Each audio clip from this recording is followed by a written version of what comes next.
You're listening to the Outer Banks This Week podcast, a place for people to hear what's going on up and down the beach and get the truth about what really goes on around the Outer Banks. So here we go.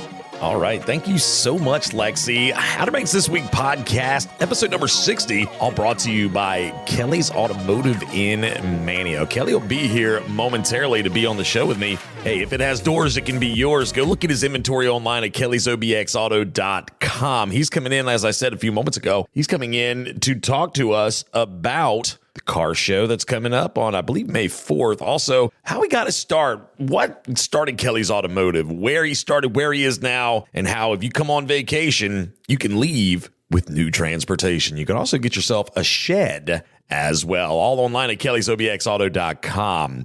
Oh my gosh, what a fantastic weekend this past weekend was. Now today I'm recording, today's Monday, it's tax day. Not exactly a day that everybody loves and appreciates, but it is my grandfather's 92nd birthday in heaven, that is. He's not with us anymore, but that's how I remember what today is because it is my granddaddy's 92nd birthday.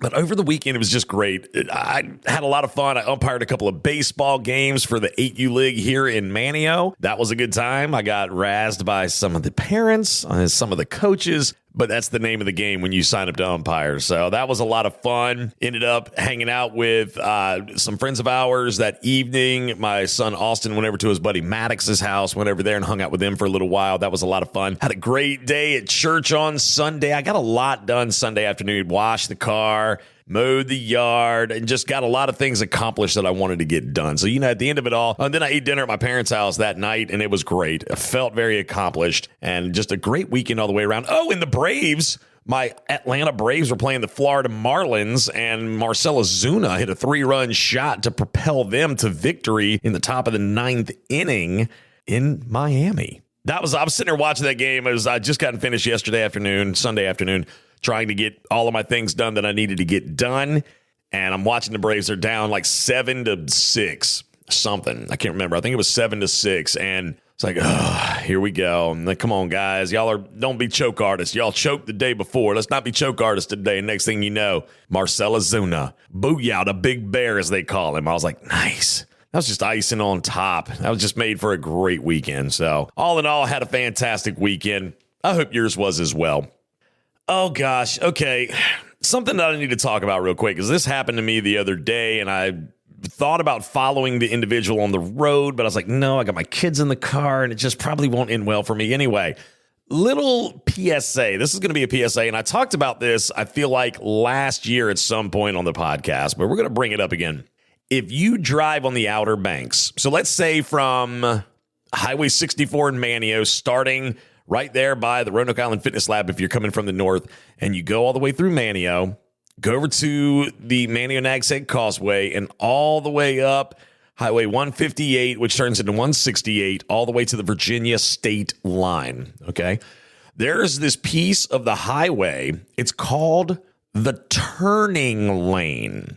Okay, it's called the turning lane. That lane is reserved for people that are merging over to get out of the flow of traffic to make a turn either right or left. Most of the time, it is going to be a left turn, regardless of which direction you're coming from.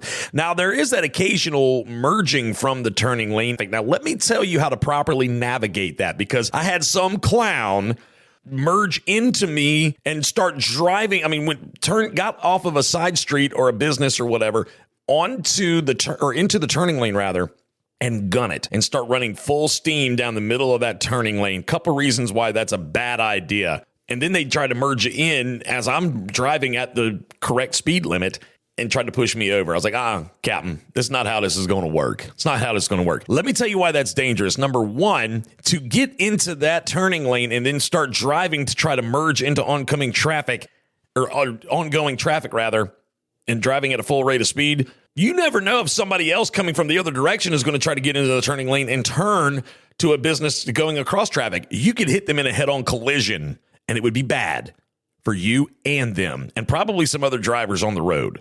Okay? Don't do that. Do not use the turning lane to drive into. See, I will say I was that guy at one point, and then I had someone correct me on driving etiquette with the turning lane. So I haven't done it since. Okay. If you are coming from a side street or a business and you're going to get back in with the flow of traffic and you use the turning lane to do so, you stop, you wait until you see a break, and then you proceed to move into traffic. Now, if you're going like 5, 6, 7 miles per hour down the turning lane and then merge in, that's one thing. But I'm not talking 25, 30, 35, 40, 60 miles an hour. It's absolutely wrong, and you could kill somebody if somebody else decided to merge in. I'm telling you, I pray against it happening this year. I pray against it right now because it will not end well if you do that. So when you're using the turning lane, you turn. Likely you're going to turn left. Or if you're merging into oncoming or with the flow of traffic, you creep slowly and then merge in, or you stop completely and then merge in. That's how you operate the turning lane on the Outer Banks. Okay? Glad we got that out of the way. Just a little PSA, because I will not. If I can move over for you, I will. Okay? But I'm not going to slow down to let you in. I'm not. So, PSA, if you got any issues with that, podcast at outerbanksthisweek.com. I welcome your comments. Okay, let's move on, shall we? Yes, Kelly Midgett will be here in just a little bit, and we'll talk to him. But hey, news. There is a little piece of news that I'm going to mention, and it's kind of a down-the-road piece of news. For all other news, you're going to want to go to samwalkerobxnews.com and listen to he and Emily on their podcast, the Sam and M podcast. But this piece of news is the Wawa that's fixing to open on May 16th. I'm going to tell you the truth. I don't get the hype. Of course, I'm going to go check it out. I've got to, all right? It seems like everybody, they're all hyping it up. Great. I'm not going to, it's number one, it's like 25 minutes from my house. Unless I'm up in Kill Devil Hills where this Wawa is fixing to open right across from the Target. I might stop in and see what the fuss is all about, but I just don't understand what's so exciting. I don't understand what's so exciting about a Wawa. Is it there a restaurant in there? Are they excited? How does this all make sense? I need somebody to explain this to me, because right now, great, we got a Wawa coming. It's got like 30 gas pumps. That's pretty cool. You don't have to wait in line anywhere, but we got plenty of gas stations. Hey, cool. If you're a Wawa person, great. Yeah, okay, they're cool, but whatever. Oh, that Captain Marty. We love us some Captain Marty here at Outer Banks This Week. Been doing his fishing reports, telling his stories, and you can go online to outerbanksthisweek.com and listen to those fishing reports. If you're a fishing person, strongly suggest you listen, because he calls all the different tackle shops, all the piers, all the marinas, and he gets the info and figures out where the fish are biting or what fish are biting, and gives you an idea of where they're biting. Now, there's a lot of fishermen out there, they got their honey holes. He's not going to tell you where that honey hole is. If they tell him, it's strictly confidential. Captain Marty will not reveal a honey hole. You've got to find it yourself. He'll say, hey, they were catching a lot of puppy drum down in Hatteras in the Sound, down around Hatteras Village, but he's not going to tell you where around Hatteras Village, for example. He's not going to tell you, right outside the mouth of Teach's Lair Marina or anything like that, because then he's revealing somebody's honey hole, and that's fighting. People fight. I'm not even kidding. You reveal somebody's honey. I would be afraid for somebody who tried to fish over top of Lee Scarborough from Teach's Lair Marina. Oh, my man Lee. I love him so much, but he's not going to reveal his honey hole to you, nor will Captain Marty reveal the honey hole. All right, so just keep that in mind. But you can listen to all the fishing reports and all the stories online, outerbanksthisweek.com. You click on the tab, and he's on all of your major streaming platforms as well. Go subscribe, like, all that fun stuff. All right, before we get to Mr. Kelly from Kelly's Automotive in Manteo, I got a couple of shout-outs I want to do. I actually have like 5. And if you're a listener to the podcast, please let me know. Podcast at outerbanksthisweek.com. It's podcast at outerbanksthisweek.com. All right, quick shout-outs. Let's see. I'm going to shout out first. This one comes from a listener. His name is Mr. Carson Wagner, local boy here on the Outer Banks. Good old God-fearing wine cheeser.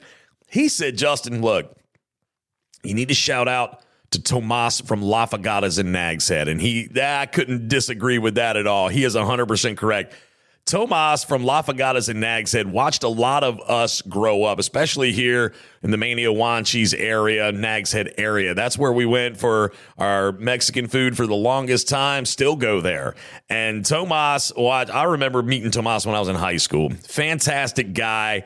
Love that family. They're wonderful folks over at La Fagatas. I love the Nags Head La Fagatas. They got one in Kitty Hawk, and they also have one in Avon. But Tomas, little shout out to you, courtesy of Mr. Carson Wagner. Thank you for always being cool, always being welcoming, always being just a great, hospitable person. Love that guy. Tomas, tip of the cap to you here from Outer Banks this week. I need to shout out to my buddy Aaron from Teach's Lair Marina. He actually has a birthday on the 19th.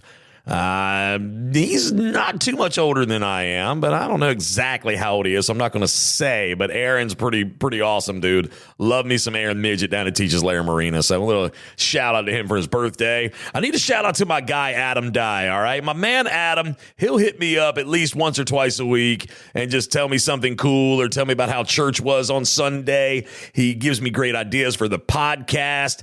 He's just a fantastic dude. And Mr. Adam, I just want to say thank you for your support, man. You're always uplifting, always motivating, always supportive of the podcast, brah. And I appreciate you so much. And I think was it your daughter's 4th birthday? I think that's what you sent me. Happy birthday to her, if that is the case. I don't have my phone right in front of me. Otherwise, I would confirm. But hey, man, dude, thank you for being cool. And I also want to shout out to Mr. Sean Sparkman. I shout out to him not long ago, and he emailed me. He's like, hey, man, thanks for the shout out. Really look forward to hanging out with you sometime in September. Well, Mr. Sean, I look forward to the same interaction. When you come down in September, you let me know. Maybe we can get on the podcast and do a thing. You can tell me about some of your favorite places and things to do on the Outer Banks. Coming from someone that comes here on vacation. That's what I want. I know what I think people like, and I get little pieces of intel from people all the time about what they like about the Outer Banks.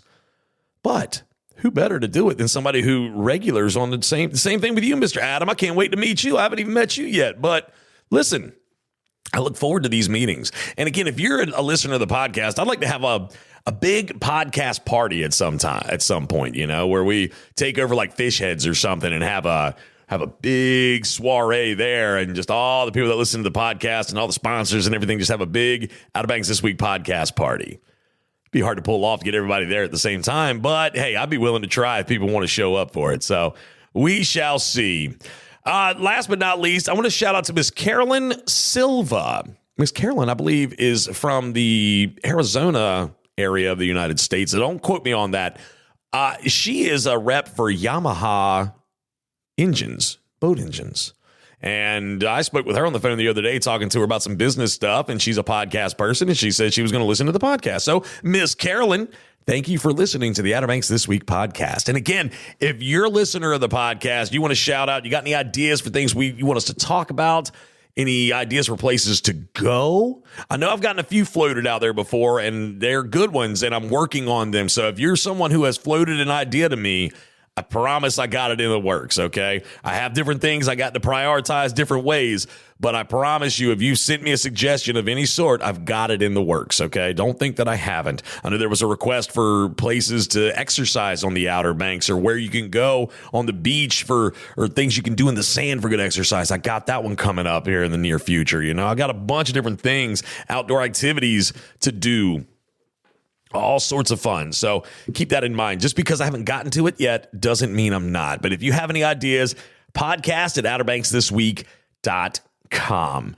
All right, coming up, hey, Kelly's getting ready to walk in the door. We're going to talk to him from Kelly's Automotive in Manteo. But hey, look, if you're looking to do some fishing like Captain Marty likes to do, and you want to get out there on the water, you can go to Red Drum Tackle in Buxton. And I want to shout out to them specifically because Red Drum Tackle was the very first, when we first brought Captain Marty on to work here at Outer Banks This Week, they were the first to sponsor him. They were the very first to sign up and sponsor him. No questions asked. They said, we want Marty. I said, well, you got Marty. So Red Drum Tackle in Buxton. Red Drum Tackle in Buxton is the oldest complete tackle shop at Cape Hatteras. And being the closest tackle shop to Cape Point, Red Drum Tackle has been welcoming fishermen to Hatteras Island with a wide selection of bait and tackle, skilled custom rod builds, rod and reel repair, expert knowledge and information since 1974. Red Drum Tackle knows how, when, and where to fish. To acquire this fishing brain power, visit them online at reddrumtackle.com. Red Drum Tackle, the oldest complete tackle shop at Cape Hatteras and the closest to Cape Point in Buxton.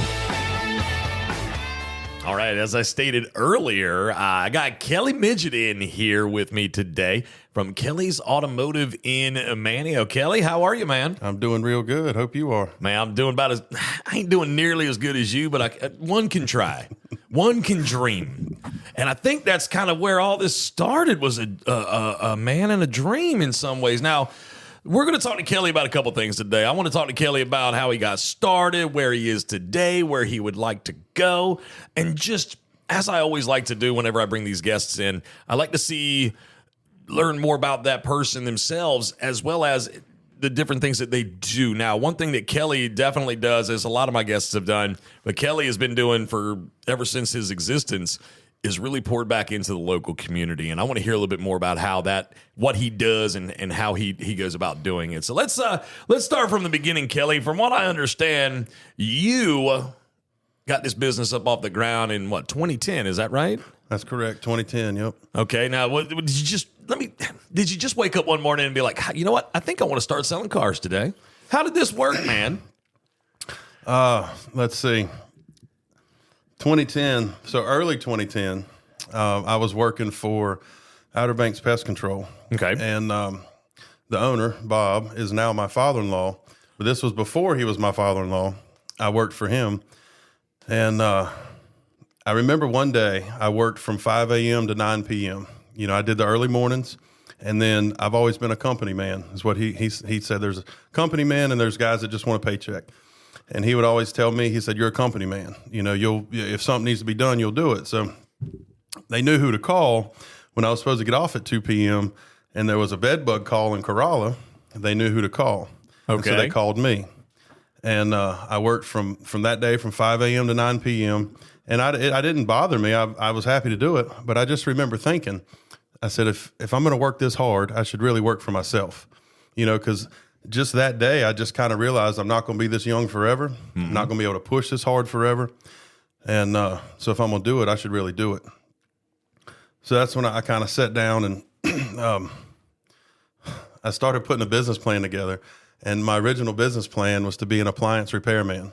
Okay. Right? And so I went and sat down with SCORE up at the chamber and met with those guys. And I presented my business plan. And they said, you want to be an appliance repairman, do you? I said, well, yeah, I think so. I think there's probably a need for it. There's not a lot of them around here. And everybody has appliances. And they said, well, what do you know about appliance repair? I said, I don't know anything. I'm going to have to go to school for it. And so they walked me through it. And they're like, they're saying, all right, so, you know, how are you going to afford school and to live? And I was like, oh, that's a really good question. So they said, go back to the drawing board, come up with something else. You know, and I'm like, what do I know how to do? And I knew how to clean cars. I'd been cleaning cars since I was 15, you know, and I started out at Lake Norman, Chrysler, Plymouth, Dodge, Jeep Eagle. Back in the day. You didn't say Jeep Eagle, did you? Now you're dating yourself a little bit, Kelly. Back in the day. And so I knew how to clean cars. And I just started, every time I've had a business idea, I just talk about it with everybody I see. If I go to lunch and somebody says, hey, what you been doing? I say, well, I've been thinking about blah, blah, blah, blah, blah. Right. And sometimes it sticks, sometimes it doesn't. And at this time I was also looking for a truck. Right. And, I ran into a fella at the bank. He used to own North River Sales and up in Currituck. And he was at the ATM. I was waiting in line for him. And I said, man, that's a pretty truck you've got. I said, is it for sale? And he smiled real big. His name was Al. And he went and pulled out this huge for sale sign that he had in the window that he would put in the windshield when he would park his truck. And we got to talking. Anyhow, I ended up, that was my first detailing gig on my own. Yeah, I was still working pest control. And he hired me to come up and clean cars. Then I started cleaning some cars for Bobby Tolson. And so I would leave pest control, slide over to Tolson's lot, leave my pest control truck out back, pick up one of his trucks and take it home. And I'd clean it at night and take it back to him in the morning, get my pest control truck, and go kill bugs all day. Gotcha. Okay. So that's kind of how I got started. I just started detailing and went and saw Beth Twine. I used to clean her car. And I said, Beth, I need a storefront. I need like a detail shop where people can see me. So she sent me down to Jerry Combs down at Barry's Used Cars, across, used to be across from Pizza Hut. And I walked in, and Jerry said, "How can I help you?" I said, "Well, I'd like to see about renting your bay to do some detailing." I said, "Would you rent me the bay?" He said, "I'll rent you the bay and I'll sell you the whole dang place." Oh, Lord. And I was like, "Easy there, big fella." I said, "I probably can't even afford your rent. Let's start there."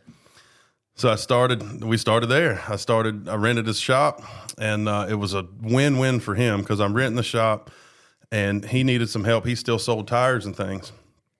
So he taught me how to do tires, and one thing led to another. Man, what a story. I went to my father and I said, "Hey, I need some investment help here." And he said, "Well, I don't think I'm your guy, but I know a guy." And so he rigged me up with Derek Guthrie, and Derek had just fallen out of a tree and broken his back. He was a boat builder. He was trimming some trees, fell out of the tree, broke his back. And all of a sudden he's starting to think, "I wonder if I can work. I don't know if I can work. I don't know how this injury is going to pan out." So he was kind of looking for something to do to make some money. Perfect timing. Absolute perfect timing. And we're not business partners anymore, but we were perfect business partners. We never argued. He let me, every dumb thing I did, he just let me do it. And, that's a good business partner right there. Yeah, because I was like 1,000% gung-ho, and he was a lot bit more conservative. It just really worked out. It was the perfect storm. They say everything happens for a reason, so him falling out of that tree has me sitting here today pretty much. Yeah. Okay.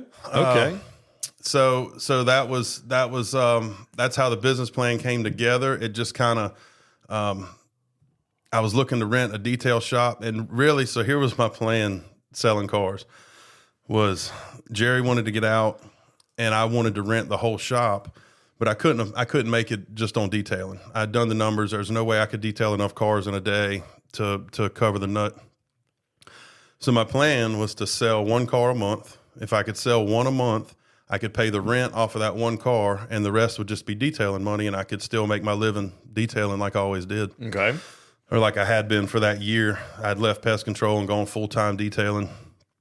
So that's where it started. I the sign out front used to say auto sales, detailing, oil changes, and tires, and right. One by one, I would call Clockman and say, "Hey, I need a white piece of vinyl to cover up tires or to cover up oil changes." Yeah. We're cutting things out. And it got to where I was just too busy. Customers would drop their cars off to be detailed, and then I would be busy on the lot all day, and I'd have customers in and out, and I couldn't finish their details in time, and I was starting to let people down. And so I had to make the decision to stop detailing, for the public, and I would still detail the lot cars. So one by one, we just cut out oil changes, tires, detailing, and only sold cars. And that's where we kind of came up with the slogan, Kelly's Automotive, we sell cars. It's like, I was like, well, what do we do? We don't do tires. We don't do oil. What do we do? We sell cars. That's what we do. Right. And we had to kind of go back to that when, we moved from the small lot up to the bigger lot now in 2018. And we were doing towing and rentals and service, and it was just a madhouse. And round about the time the pandemic came, that lockdown was good for me because we were able to stop for half a second and breathe. And I looked around and I was like, I kind of like this, Yeah. I kind of liked it being quiet. So we got back, I started talking with the guys, and we were talking about this and that and the other thing. And I said, let's just get back to what we do. We sell cars. That's what we do best. And if we cut out all the other stuff, all the other busy work, we can really focus on that and offer a better service. So that's what we did, and that's what we've been doing. Well, it seems like it's working. It's definitely something, that you have you've been very good at it. If you've ever talked to Kelly, he's definitely a very personable guy. He's definitely a friendly face, and he'll definitely talk to you, So I can see where it was easy to just the business to keep growing. And as soon as somebody speaks with you and has a conversation with you, there's a rapport established with you, and they'll remember you. That's one thing about Kelly that I can say personally that you can rely on for sure, that the dependability factor and everything, he's got it all. So you're selling cars. Do you want to get bigger? You want to just kind of stay where you're at? Like what are you thinking? It's such a great question. Because you're pretty big, Kelly. I'm not even going to lie. If you ride by his lot, there's rarely is there an empty slot. Kelly, and it's used cars. You're not under a blanket of anybody like Ford or Chrysler or anybody like that. These are pre-owned vehicles.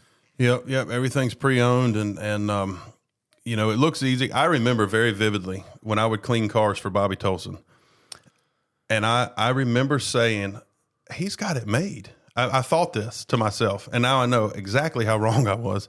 But I thought, man, I'm doing the hard work, you know, and he's in there soaking up the gravy, and so wrong. It's so involved, you know. I think everybody should. I think kids when they're about 14 in school. This is way off topic, but I think kids when they're in school should take, you know, like at 14 years old, maybe you have to spend 6 months in hospitality, restaurant, hotel, something. 6 months in the bank, 6 months in the auto industry, whether it be in a service bay or on the sales floor, you know, and get time in these different businesses so you understand how it goes.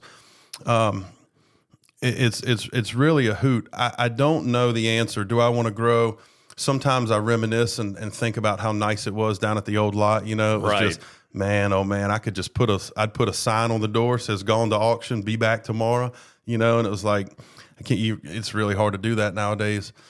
I don't know if I want to grow. When we moved in 2018, I was so restless. I couldn't wait to grow and do more and you know, expand. And our growth was a little too big, a little too much all at once. And I remember somebody asking me, they said, "You sure you want to do all this?" And I was like, heck yeah. You know, right. So naive. I love looking back and seeing, you know, just how, but you almost have to be like just blindly confident, you know, and that's where so much of my success has come from, is just being just blindly confident, like probably not even equipped to do the things I was standing up to do, but just doing them, you know. But your question is a perfect lead into what our scholarship is this year. Okay. You know? All right. Let's go there then, because there is, as I was saying a little bit ago, Kelly gives, I mean, it's almost like it's its own hashtag. Like I was saying at the St. Patrick's Day parade, hashtag call Kelly, hashtag call Kelly, because Kelly towed our float in the St. Patrick's Day parade this year, and we're very thankful for that, by the way. That was a good time. That was a lot of fun, but I was just walking up and down going, hashtag call Kelly. But I mean, it's like Kelly gives back, and like I've had, you know, some of the folks in the past that have given back to the communities in so many ways, this gentleman is definitely up towards the top of that totem pole for somebody who gives back to the local community. Because every time I turn around and I'm looking at an event or something with the school or something anywhere in this community, and it's like brought to you in part by, or thankful for people like, and then it has like, you know, a couple of, you always see Kelly Automotive. Hey, what's that? Oh, that's Kelly Automotive. Kelly did that. Kelly helped us with that. So you have created, let's talk about, this scholarship. What is this exactly? So it's another thing that's kind of growing and evolving. It started as just one day, it kind of dawned on me, that I had never heard of any scholarships for kids going straight to work at a high school or kids going to a trade school. It seemed to always be scholarships for kids going to traditional 2 or 4 year schools. Right. There's nothing wrong with that. There's school can be really good if the student's ready for it, the student's focused on it, and that's kind of where I come in, is I'm saying, hey, whatever you're focused on, whatever you put your most concentration on, that's what you're going to become. You're going to, if you want to do good at X, Y, or Z, you can be. So our scholarship started as a scholarship for students, just a little pat on the back, just a little, football slap. Okay. Just to say, hey, get out there and do something. You're going to be a chef. You need some knives. What do you need? You need some work boots. What do you need? And put some money towards that. And this last year, your question about do I want to grow? Do I want to stay the same? What do I want to do? I started asking myself, what is success? Like, what does success mean to me?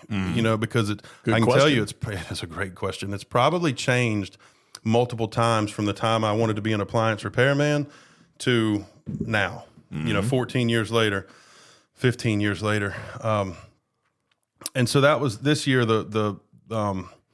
kind of the theme of our scholarship is we wanted kids to write us a short or long essay, their choice, on what does success mean to you. And we had several applicants, and it really one of the essays that almost had the least information, like the least story. It was just kind of ideas. The kid was like, well, success could be this, it could be this, it could be this. And I thought, even though it wasn't exactly what I was looking for, I felt so like that kid is probably now thinking, I don't know if you've ever written an essay. We'll probably think of some really cool things we should have said after we finish this podcast, right? Yeah. But like hindsight's always 2020. So I'm thinking that like that kid probably will be thinking, what is success? Because I don't know if I ever thought about it. I think we just think, oh, we want to make a lot of money and be really successful and happy. And it's like, well, how does that look? How does it look? Because the bigger you get, the busier you get. I was telling somebody the other day, everybody thinks they want to be their own boss and have their own job. But now instead of working for, if you come work for the podcast and you work for this boss, and now if you are the boss, you work for every employee and you work for every customer. You also work for every vendor, and right. Like you work for everyone, so it's a full-time job being a boss. It seems like, 15 years ago, I thought, oh, this is going to be cake, like just hire some people, they'll do the work. It's not that easy. Mm-hmm. So what is success? That's kind of, and through doing this, through putting that as the theme for the scholarship this year, I started thinking maybe that's what I'm trying to figure out. Like, what is it? What do I want to do? I don't know. I've got half a plan, work and see if any of the kids want to take over. I got a couple of kids that are halfway interested. A couple of kids that don't seem interested whatsoever. But part of that's my fault. I was a little bit. I remember one of them. I was stressed out one day, and he said, "I do not want to sell cars." I said, "Why? Why is that, buddy?" He said, "You're always stressed out." Oh, Lord. And I was like, "Oh crap! I brought work home, didn't I?" Yeah. So I try not to do that, but. I don't know what I want to do. I want to keep getting a little bit better. We as time clicks on, we get a little bit better and things become a little more routine.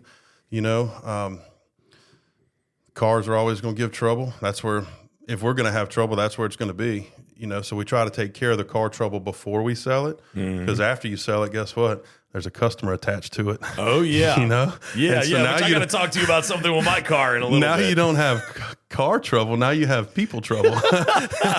So this scholarship is designed for, you said, for people that are trying to go to some sort of like technical school, or they're trying to go to work, like to help kind of get them a little boost of some sort. Is that accurate? Mm-hmm. Yeah, we do $1,000 per kid. We're going to do 3 kids this year. And it's just a bit of a boost to, I just feel like there's not enough help. I know the girls, everybody in the guidance office, like they really care. They probably take it home, wear it to bed, like they, trying to give some direction. But if these kids are anything like I was at their age, they have no idea what they want to do. No, yeah. And so, like my time with my kids is spent between like, you need to figure out what you want to do, and then also trying to be like, hey man, it's cool if you don't know exactly, just be doing something, like be trying something. Something's going to stick. You're going to like something. You're going to be good at something. Just keep doing something. So yeah, it's somebody going straight to work out of school or going to a trade school. And I don't know that we specified that very good this year, now that I'm saying it out loud. But we had some pretty cool applications. We got some pretty neat stories. Okay. And it was really kind of encouraging to see that some of these kids are thinking about it. They're thinking on a different level than I was when I was 17 or 18. Well, that's for sure. And that's beautiful. It's beautiful. I mean, and I know that's why I went like right into the Army right out of high school, because I knew I was going to go to, if I went to college, I was going to screw it up. Okay. I knew that like I just had no clue what I wanted to do. And I was like, well, it's while I'm figuring that out, let's go in the Army and let Uncle Sam beat up on me a little bit, which he did. And even when I got out, I still wasn't 100% sure what I wanted to do. But, through trials and tribulations, here I am. Something else. Let's shift gears. No pun intended. cars, you know. Let's shift gears back to, this is like Kelly, I'm going to call it Kelly Entertains. You have a car show. Let's talk about that car show. I want to hear about this car show. How did you get the idea? What kind of cars? When is it? So it's not exactly my car show. Okay. We're just kind of a volunteer spot. Okay. We just, because we have such a super cool spot, we become kind of a staple. A lot of the hot rodders like to come back every year because there's no dust where we are. We have bathrooms. There's no porta potties. We have bathrooms with paper towels and soap and toilet paper, and hot rodders love that. This is Outer Banks Rod and Custom Festival. It's Mike Tillett. Oh, Mike Tillett and crowd. They put this thing on, and Mike Tillett put, I'm gonna say, a cool 10 years into this before we ever had the first car in Dare County. Before the first show ever happened, I'm gonna say a cool 10 years. And he would go just religiously. He had his trailer wrapped. He went to every show there was, just talking about it. And it's become a huge thing. We've met some really cool people. We've actually made some actually good friends through this thing. But it's this year's May 2nd, 3rd, and 4th, I think. Okay. Thursday, Friday, Saturday. Friday and Saturday are kind of the main days. Thursday's the check-in day. And so what we do, we're just kind of a support location. The main event will be over at the Nags Head event site. And that's where check-in will be. We had check-in during the COVID years. We had check-in at my place because the town couldn't let them use the big place. Right. And you talk about a madhouse. It was crazy. But it's such a good time. I mean, these guys love their cars. These cars are a work of art. They're huge money in these cars. And so we just kind of move the cars. We'll put all our inventory back in the impound and Thursday, and people will show up and hang out, and we're going to be cooking food, and it's a good time. It is a good time. It's really a good time. Last year, I don't know the exact numbers. There was over 800 cars, over 800 entries. So there's just going to be hot rods everywhere. There's a lot of cool sponsors, a lot of restaurants and places sponsor. And so you'll see hot rods from Kitty Hawk to Mans Harbor, just everywhere. It's fun for me because, number one, my dad has a couple of cars. Number two, my wife, I mean, I like cars, but like I don't geek out over them, and like my dad and my wife do. But my wife she's like, oh, something's going on. She's like, something's going on over at Kelly's. There's got to be, because she'll see cars up and down the road, and it's fun because I'll be riding by, and of course everybody's kind of rubbernecking, looking over at the cars and whatnot. Yeah. But there's also people that'll they'll park at one of the neighboring lots and bring out their lawn chairs and just sit under the trees out there by the road and watch the cars come and go. Yeah. It's a spectacle. It is. And it's another way that you give. I mean, it's a way that you give back to the community as well, even without actually, you're providing a space for these cars to come, set up, pop their hoods, open up the doors, and chit chat with each other and network. And people just enjoy it and they like it. Now, we must say that we do not condone the burning of the tires leaving the parking lot. As per Dare County sheriffs in the town of Manteo are not thrilled about that. So we do not condone such behavior. But if it happens, it happens. We don't. Well, sometimes these guys, they've been walking around all day and their feet, the bottoms of their shoes get a little slippery. Sometimes it slips off the clutch. It happens. We tell them, hey, guys, just be careful. But what I always tell our lovely police force when they show up, as I say, these guys don't want anything to happen to these cars. They don't want to tear them up. They don't want to get them sideways. They just want to have a little bit of fun. But that is always a hot topic. It's always a hot topic. But it's all in good fun. Nobody's getting hurt. Yeah, those guys, they don't want them to get out of control. And most of those cars are set up to go pretty straight. Like most of the drag cars, the race cars are set up to go straight and not get all squiggly. But the what we really like is when the kids come out. Yeah. I remember as a kid going to the big car shows at the Charlotte Motor Speedway, and you see these cars and talk to the guys, and they'll have posters, the big posters made showing the build process on their car. And that's the neat stuff for us is when the kids come out, because then we know, like it's going to be ingrained in them. They're not going to forget it. The smells, the sounds, you smell that racing fuel. Yeah. Smell a little bit of racing fuel with burnt rubber. It's like, hello. I mean, now we're talking. That's the stuff dreams are made of. Right. And so these kids get this, and the hope is that we keep the hot rod dream alive, and keep it going generation to generation, and don't electrify all our kids. That's true. Yeah. It's very true. Electric cars have their place. So there's a place for them. It's just not at car shows. Okay. Yeah. All right. Okay. Okay.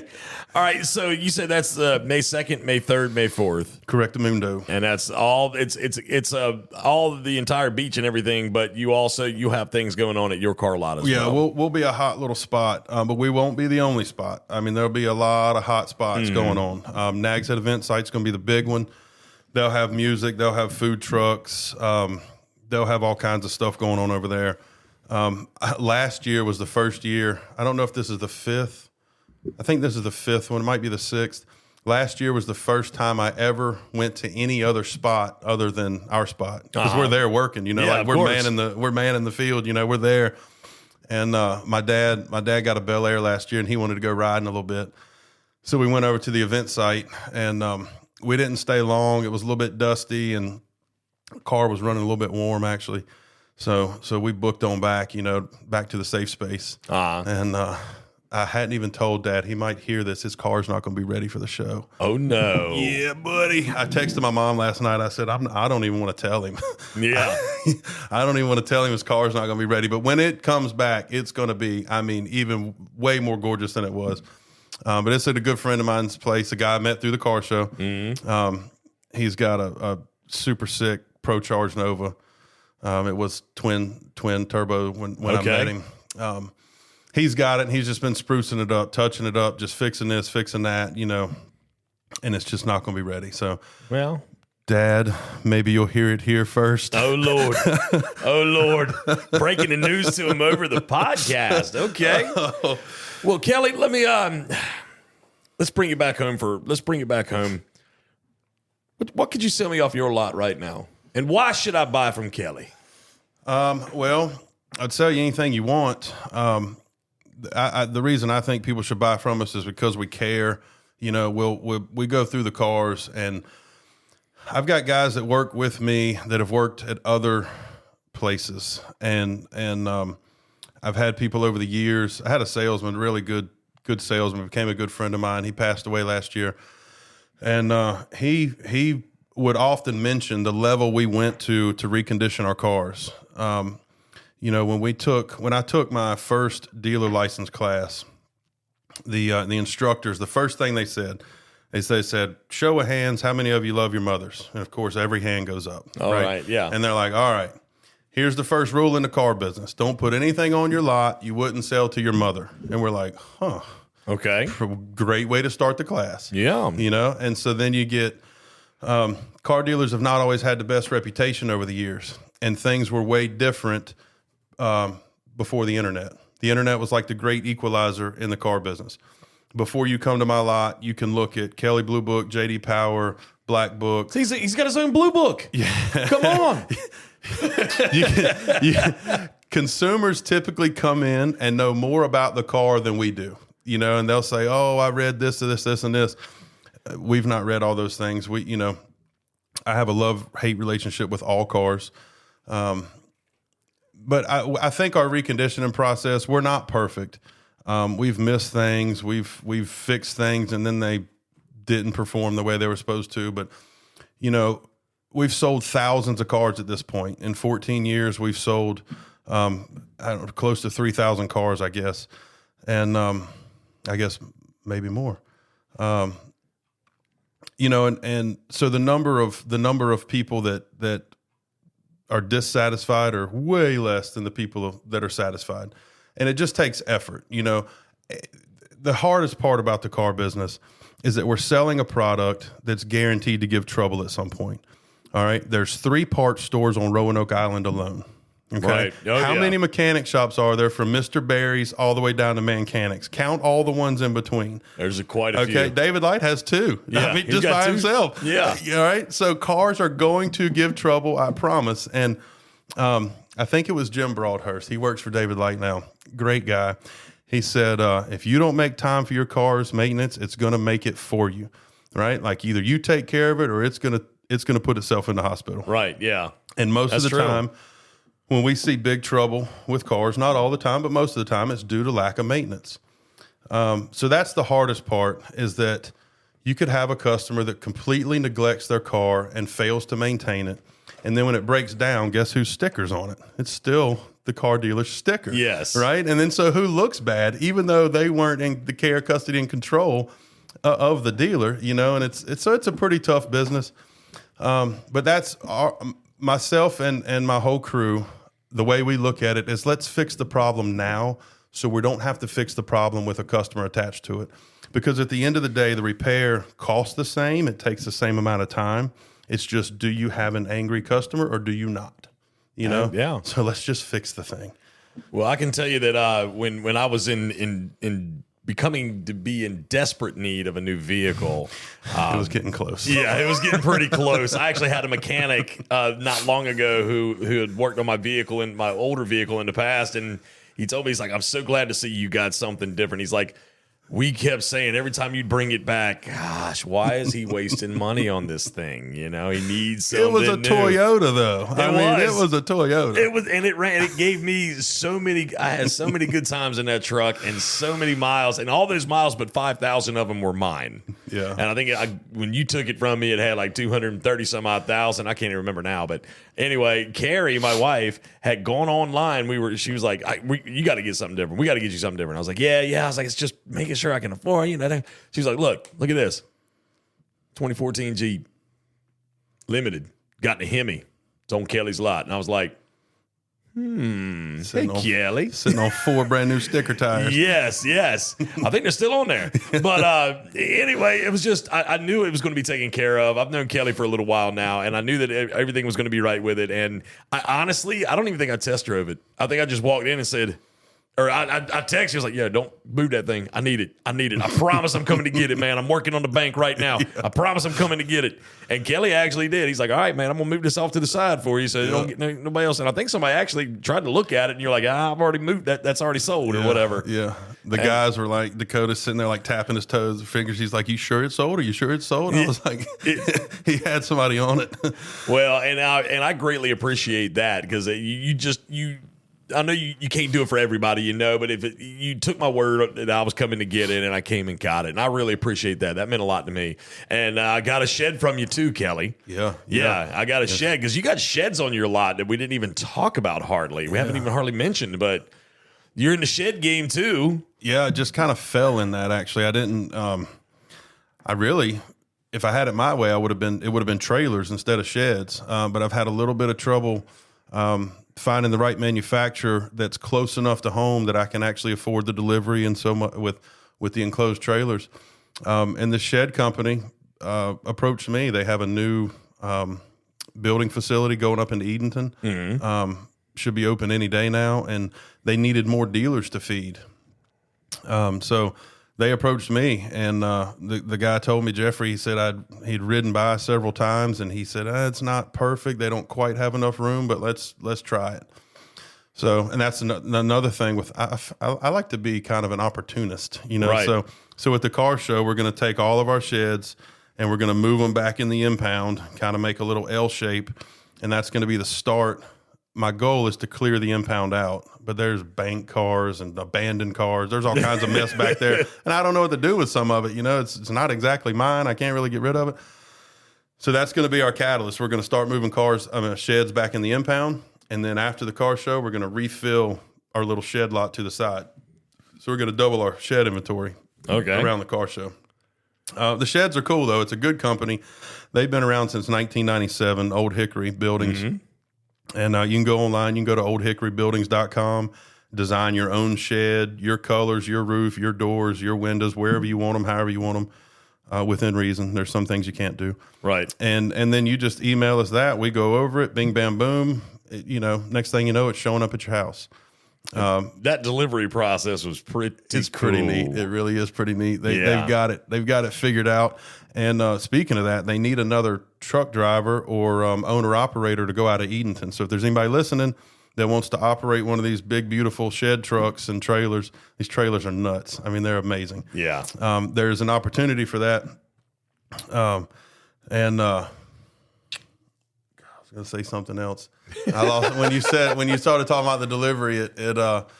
It threw me off. But it is super neat the way they deliver them.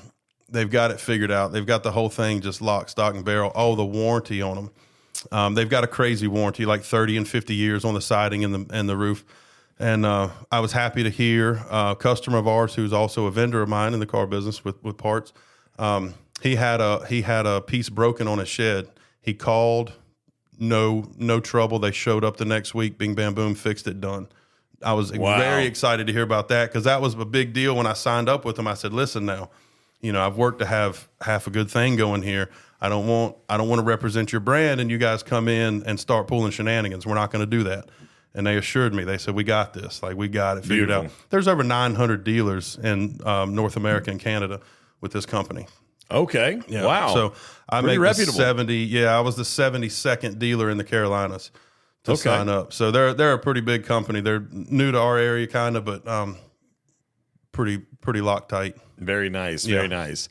Well, Kelly, everybody can see this stuff online. They want to see what you can do. They can see your vehicles online. I'm on your website right now looking around. And you can go to kellysobxauto.com to get more details on how you can get a car, how you can get a shed, anything about his events and whatnot going on. He can talk to you about that. It's all online, kellysobxauto.com.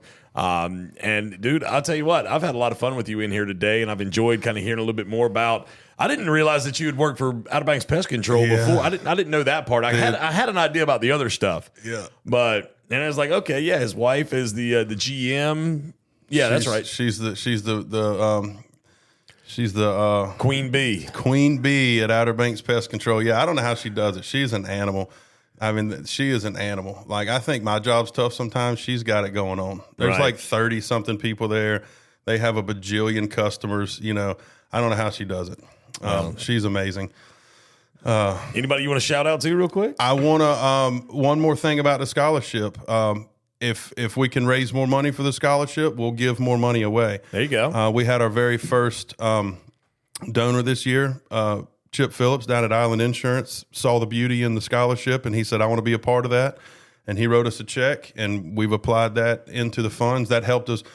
We had really locked into two scholarships per year and 2 recipients, and Chip gave us a little donation. I said, let's go ahead and make it 3 this year. We did 3 last year because it's so hard to choose when we get these applications. Yeah, I bet. It is so hard to choose if you've got to, it's like, how do we tell one of these kids no, right? I mean, because there's no bad ones. They're all good. So if we can raise more money for the scholarship, we'll give more money away.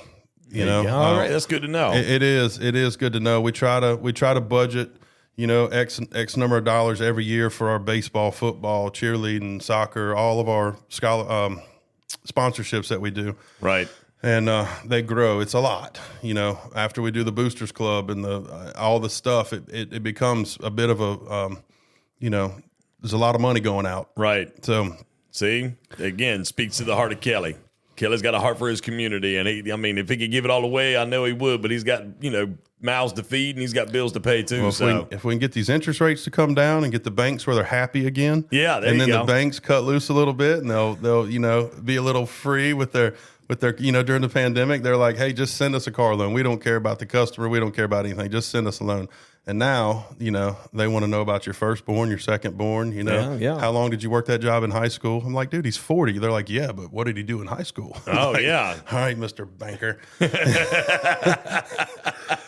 So, as long as we keep rocking and rolling, we'll keep pushing back in the community. I feel like most of us that work there are we've got more than we deserve. We all pretty well came from a little bit of nothing, and we just bust our butts and try to do right, and most of the time it works. Well, you're doing a great job, and I mean, and it's proven success. It's proven excellence. So everything that you do and everything that you've been doing, it works out. It's working out really well for you. And again, proud to have you as a presenting sponsor of the podcast. It's glad when Kelly was like, yeah, man, I'll be happy to do that. It's like, my guy. Oh yeah, send me that car over there too. You know, that's so anyway, Kelly, thanks for coming in, man. I really appreciate it. Glad you had me. He's online at kellysobxauto.com. Look for him May 2nd, 3rd, 2nd, 3rd, and 4th at his car lot. And going, there's other shows going on, or the show is going on countywide, I guess we could say. But, you know, definitely stop in, pay him a visit, look at the cars. And if you're in the market for a vehicle or a shed, definitely consider getting up with Kelly and Dakota over there at Kelly's Automotive in Manteo, right there on Highway 64. Can't miss it. You got to go past it to come in and out of Manteo if you're going towards the beach, I guess we should say. You know, you can leave Manteo a different way, but you get what I'm saying. Kelly's Automotive, Kelly's OBXauto.com. Kelly, thanks a lot, man. Thank you, Justin. Yeah, man. What could possibly be more fun than watching a bottlenose dolphin swim and play in the water right beside you? Hop aboard Harbor Star Dolphin Tours at Wanchese Marina and witness this remarkable animal up close. The Harbor Star is a spacious 50-foot vessel with a wide, shady canopy that runs 2-hour trips multiple times a day, including a breathtaking sunset cruise. To book your tour, go online to wanchesemarina.com and click Harbor Star Dolphin Tours. See the majestic bottlenose dolphin up close with Harbor Star Dolphin Tours. Yes, Wanchese Marina, home of the Harbor Star Dolphin Tours. I suggest you get on a dolphin boat and go out and see the bottlenose dolphin up close, and Harbor Star can do that for you. Just go online to wanchesemarina.com, click on the Harbor Star, and book your trip. It's going to be a lot of fun. I know we're going to be getting out there soon as a group here at Outer Banks this week and going out there and doing some video for them, so really, really looking forward to that. Again, wanchesemarina.com. Find the Harbor Star Dolphin Tours. All right, we're going to go through some events. Let's see. If you know of any events, let me know what they are. Podcast at OuterBanksThisWeek.com. I'll gladly talk about them. Otherwise, go online to OuterBanksThisWeek.com, click on the events tab, and everything that I'm going to mention right here is posted up there. As I always like to say, I always like to lead off, make sure you're supporting all these kids in our communities by going and cheering them on at their middle school, high school, or even at the Parks and Rec level or the baseball league, whatever it is. Go out there and participate and cheer them on. I want to shout out real quick to a gentleman, Mr. Fuzzy Holt of Wanchese. I don't know that he has any grandbabies in the mix, but he goes out to the baseball games. I saw him this past Saturday when I was umpiring.